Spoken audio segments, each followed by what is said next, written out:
Vendredi 11 novembre 2022, chers téléspectateurs, c'est toujours un plaisir de vous retrouver dans cette nouvelle édition. Bonsoir et bienvenue. À la une de l'actualité de ce jour, les 52 habitants d'Akad-Foods-Befelatan ont 48 heures pour évacuer le lieu qu'ils ont exploité depuis 40 ans suite à une ordonnance d'un huissier. Selon eux, la vente de terrain à un Indo-Pakistanais est illégale. Ces habitants comptent poursuivre l'affaire devant le Bianco et le PAC. Les détails avec Judicael Radjianirin et Nzar Radjiansou. Ces habitants ont encore perdu devant le tribunal et le seul pouvoir qu'ils ont est de manifester dans la rue. Ce sont 52 foyers, plus de 300 personnes qui se battent avec un Indo-Pakistanais qui les chasse des lieux qu'ils ont exploités depuis 40 ans. Un huissier de justice est venu avec une ordonnance leur demandant de quitter le lieu d'ici 48 heures. Le lieu étant un terrain domanial, ils acceptent de le faire si c'est le gouvernement qui le demande. Mais ce n'est pas le cas. Selon eux, le terrain a été vendu à un Indo-Pakistanais par une tierce qui se dit en être le propriétaire. Une première vente du terrain s'est effectuée en 1995. En 1997, ces habitants d'Akad-Foods-Befelatan ont commencé à riposter. Le terrain a été vendu pour la deuxième fois en 2014, entraînant cette expulsion. Pourtant, ils ont tout fait pour améliorer le lieu, déplore Marthe. La députée élue dans le 3e arrondissement a déjà déposé un pourvoi dans l'intérêt de la loi concernant ce terrain pour protéger les habitants. Cependant, l'ordre d'expulsion est arrivé. Ces habitants ont également mené l'affaire devant le Bianco et le PAC. Quant à la femme qui a vendu le terrain, elle est actuellement recherchée. Ensuite, plus de 3100 Malgaches sont morts en combattant pour la France pendant la Première Guerre mondiale. Chaque année, nous célébrons le 11 novembre en souvenir des civils et des soldats qui ont perdu la vie durant cette guerre. La commémoration s'est tenue aujourd'hui à Anous. Les détails avec Sejarah Gianas et Antara Zonarville. Lors de la Première Guerre mondiale de 1914 à 1918, les soldats français ont fait appel à leurs colonies pour les renforcer. Des Malgaches ont également répondu à l'appel. Le premier groupe a quitté le pays en octobre 1915 et le second en 1916. Au total, 45 863 Malgaches sont partis en renfort. Au cours de cette guerre, 3101 soldats ont péri et 1835 ont été blessés. Souvenons-nous de leur bravoure et de leur sacrifice. Commémorons ces soldats dont les noms doivent rester gravés dans nos mémoires, comme ils le sont sur nos monuments aux morts, dans les villes et les villages de France, dans l'Hexagone comme dans les Outre-mer. Souvenons-nous des soldats venus d'Afrique, du Pacifique, des Amériques et d'Asie, de ces soldats alliés venus verser leur sang pour la France et défendre avec nous la liberté sur une terre qui ne connaissait pourtant pas. Le sacrifice de nos poilus nous oblige. Il nous rappelle que la paix a un prix et que nous devons être désormais unis avec ceux qui étaient hier nos adversaires, car ce n'est qu'avec le passé qu'on fait l'avenir, écrivait Anatole France. Cette première guerre s'est terminée le 11 novembre 1918. Une commémoration s'est tenue ce jour à Anous à travers un dépôt de gerbes. Les Malgaches morts lors de la Deuxième Guerre mondiale ont été également honorés ce jour.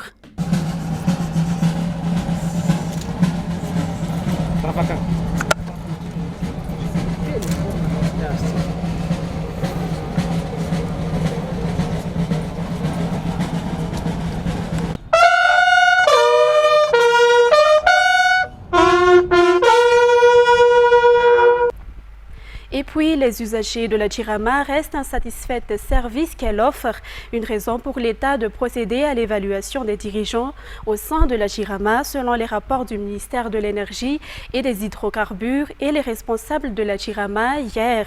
Par ailleurs, l'État malagasy octroyait subventions pour le redressement de cette entreprise. Ainsi, il se pourrait que des responsables soient démis de leurs fonctions après cette évaluation, tandis que des réformes seront effectuées au sein de l'entreprise, selon toujours les explications. Antonella Martina et Nzara Radjiansou.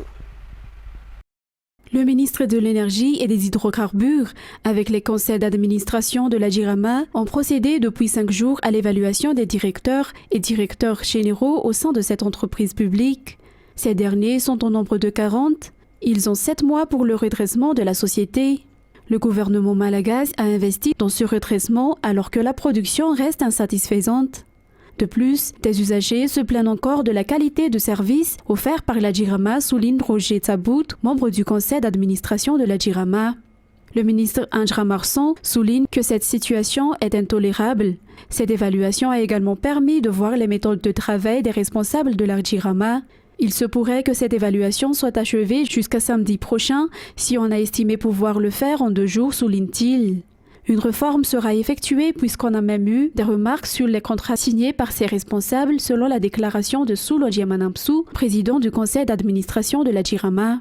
Le ministère de l'Énergie et des Hydrocarbures a fait hier soir un rapport sur cette évaluation dont on attend les résultats jusqu'à lundi prochain. Et puis, Pharmalagas a porté plainte contre le journal Le Monde Afrique. Selon les responsables de cette société, aujourd'hui à Tandubat, la société s'estime victime d'allégations et de diffamations avec pour répercussion une méfiance généralisée d'envergure mondiale sur l'efficacité du CVO. La société exige 15 millions d'euros de dommages et intérêts. Les détails avec Saint-Sylvain et Sechandianap. Un dédommagement de 15 millions d'euros. La correction des informations erronées, telles sont les exigences de la société Pharmalagas lorsqu'elle a déposé plainte contre Le Monde Afrique. Ce journal qui a déshonoré l'entreprise le 22 juillet dernier en ayant publié des informations erronées et qui ont conduit certains pays à ne pas avoir confiance dans le succès du CVO+. Décidé de défendre les efforts des chercheurs malgaches, plainte a été déposée à Versailles le 1er septembre à l'encontre du journal Le Monde Afrique. Le CVO+, est également l'une des preuves utilisées pour protéger le succès scientifique de l'Artemisia. Un rapport a révélé que CVO+, a un taux de réussite de 87,1%. L'activité des pays négociant avec Pharmalagas prouve aussi que les informations publiées par Le Monde Afrique est erronée. Malheureusement, malgré les perspectives de Pharmalagas d'exportation, un article qui est paru dans le 22 juillet 2022, est paru dans le journal Le Monde Afrique et a dû donc arrêter toutes les initiatives qu'on a prises pour destiner à l'exportation et divers contrats qui ont été faits. Et c'est pour ça que Pharmalagas a pris la responsabilité de se défendre et de déposer une plainte auprès du tribunal de Versailles et a demandé un dommage et intérêt de 15 millions de dollars. Ceci pour donc subvenir à tous les dommages qui ont été causés par cet article écrit par la journaliste Laurence Caramel. Les plaintes sont actuellement traitées. Pharmalagas se dit optimiste concernant la suite. Continuons dans un autre sujet. Plus de 50% des jeunes entrant dans le secteur de l'entrepreneuriat rencontrent des difficultés à cause du manque de communication. Selon les explications, le manque de soutien ou de collaboration lors de l'élaboration des projets décourage ces jeunes. La solution est donc de réunir des entrepreneurs et des jeunes intéressés par ce domaine. Fadjissena Mireille et Sechandianap. Le manque d'opportunités d'affaires est un problème sérieux auquel sont confrontés les jeunes qui veulent entrer dans le secteur de l'entrepreneuriat. Pourtant, de plus en plus de jeunes sont intéressés et veulent se lancer en affaires. Le manque de communication et de réseau lors de l'élaboration ou lancement fait partie de ces problèmes auxquels ils font face selon Ertina Manantsu, un responsable. Le manque de coopération pour soutenir leurs projets est également une cause de découragement pour les jeunes. Une solution proposée par les jeunes est l'organisation d'un événement qui mettra en relation des entrepreneurs et des jeunes qui veulent se lancer dans le secteur des affaires. C'est ce qui s'est tenu ce jour à Antanmin. En santé, 15% des enfants malgaches meurent de maladies respiratoires. La dégradation de l'environnement et les incendies de forêt sont les principales causes de cette maladie. Le fait de ne pas consulter un médecin à temps peut entraîner la mort.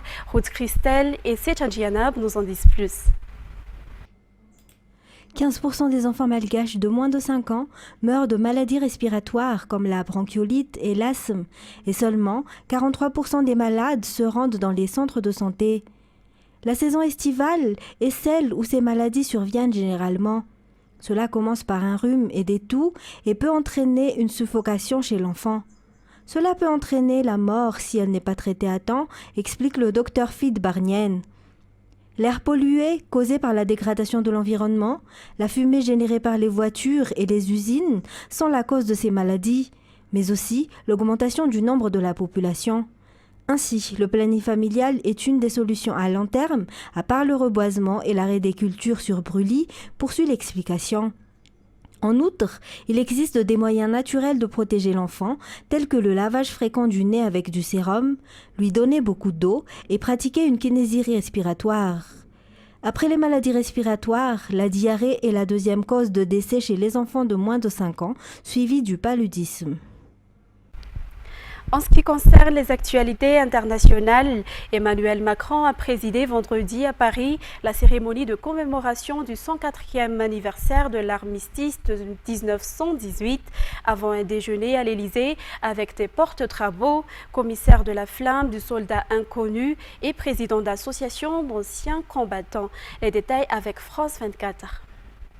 Une gerbe au pied de la statue de Georges Clemenceau, le héros de Verdun. Une cérémonie pour se souvenir et ne jamais oublier. Le 11 novembre 1918 à 11h du matin, le canon se tait. L'armistice met fin à la Grande Guerre.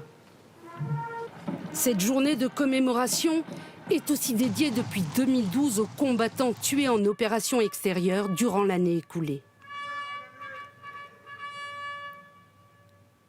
Sous l'Arc de Triomphe, le président ravive la flamme du soldat inconnu. Maréchal des logis-chefs, Adrien Quélin. Brigadier-chef, Alexandre Martin. Ils avaient 24 et 29 ans et sont tous deux morts au Mali. Sans rien épargner à La France n'oublie pas ses morts. À Clermont-Ferrand, la mémoire se perpétue de génération en génération.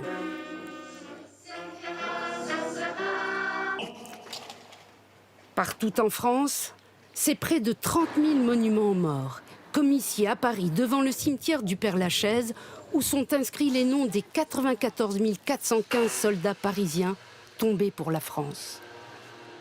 C'est impressionnant, la foule des gens qui ont été décimés, partout. C'est un travail de mémoire et puis c'est surtout face à l'actualité, au monde qui s'embrase. Je trouve que c'est important qu'on réalise que nous sommes en paix et que d'autres ont été en guerre et le sont toujours. C'est aussi pour transmettre aux enfants. Pour la 104e année, la Corse se souvient. Une gerbe de fleurs jetée au large de Bastia pour se rappeler que la Grande Guerre a fait plus de 8 millions de morts et de blessés. En Afrique du Sud, des milliers de fonctionnaires ont entamé jeudi une grève d'une journée pour des revendications salariales, ont indiqué les organisations professionnelles. L'arrêt de travail est conduit par un des plus importants syndicats sud-africains de la fonction publique, la Public Servant Association ou PSA, qui regroupe quelques 235 000 adhérents. Avec France 24. Rassemblés dans les rues de Johannesburg, ils sont venus faire entendre leurs revendications. Ces fonctionnaires sud-africains estiment que le gouvernement ne les a pas entendus et continuent de réclamer une augmentation salariale qu'ils estiment nécessaire. Nous avons besoin de cet argent. Il y a encore de grandes disparités salariales à Johannesburg. Dans plusieurs grandes villes d'Afrique du Sud, des fonctionnaires ont répondu à l'appel d'un des plus importants syndicats du pays en faisant grève ce jeudi. La semaine dernière, le gouvernement sud-africain avait annoncé une hausse de 3% des salaires pour l'ensemble de la fonction publique. Mais les syndicats, eux, réclament une augmentation de 6,5%, un chiffre qui reste bien en deçà de l'inflation en Afrique du Sud. Ces 2 dernières années, nous avons subi l'épidémie de Covid-19. Les prix des denrées augmentent chaque jour, mais les travailleurs continuent de gagner le même salaire qu'il y a 5 ans. Le ministre des Finances a récemment affirmé ne pas pouvoir dépasser les 3% d'augmentation salariale, mais les fonctionnaires espèrent encore pouvoir faire fléchir le gouvernement. Le mois dernier, un mouvement social avait paralysé les gares et les ports sud-africains, provoquant des pertes à hauteur de 44 millions d'euros par jour. Et pour clôturer cette édition, l'armée russe a annoncé vendredi avoir achevé sa retraite du nord de la région ukrainienne de Kherson, nouveau cinglant revers après près de 9 mois de campagne militaire en Ukraine. Toujours avec France 24. Des soldats ukrainiens qui hissent leur drapeau ou posent armes à la main dans les villages où ils viennent d'entrer. Ce sont des images partagées par les soldats eux-mêmes. Elles tournent en boucle sur les réseaux sociaux. Le but, montrer qu'ils sont bien accueillis par les habitants qui restent et surtout qu'ils gagnent du terrain. Depuis l'annonce du retrait russe, les Ukrainiens progressent en direction de Kherson, alors que les Russes disent eux se replier de l'autre côté du Dniepr. Les forces ukrainiennes craignent un piège russe et avancent prudemment, comme le dit le président ukrainien Volodymyr Zelensky. L'ennemi ne fait pas de cadeaux. Il ne fait pas de gestes de bonne volonté. Nous nous battons pour tout. Côté russe, c'est le blackout. Seules ces images ont filtré. Elles sont présentées comme celles du retrait. Les autorités militaires, elles, restent de marbre. Le porte-parole du ministère de la Défense ne parle pas de retraite, mais de manœuvre de repositionnement. Cela se déroule selon les plans strictement établis. Mais la tâche est extrêmement délicate. Pour quitter Kherson, les Russes doivent traverser sur des barges ce large fleuve, car le principal pont a été endommagé. Ces journalistes pro-russes quittent la ville. Ils reconnaissent que c'est une défaite, mais ne s'avouent pas vaincus. C'est dur, on est amer. S'il y a une volonté de victoire, de riposter, rien n'est perdu. J'espère qu'on reviendra. L'enjeu pour les Russes, c'est de ne pas laisser trop de plumes dans cette retraite, alors qu'à l'inverse, pour les Ukrainiens, c'est d'essayer de leur infliger des dégâts maximum. La tournure que prendra le conflit ensuite dépend en grande partie de cela. Chers téléspectateurs, c'est ainsi que prend fin cette édition. Je vous remercie de l'avoir suivi jusqu'à son terme. Dans quelques minutes, vous allez suivre l'émission Data avec Jean-Claude Radjiamalal. Sur ce, je vous dis bon week-end et au revoir.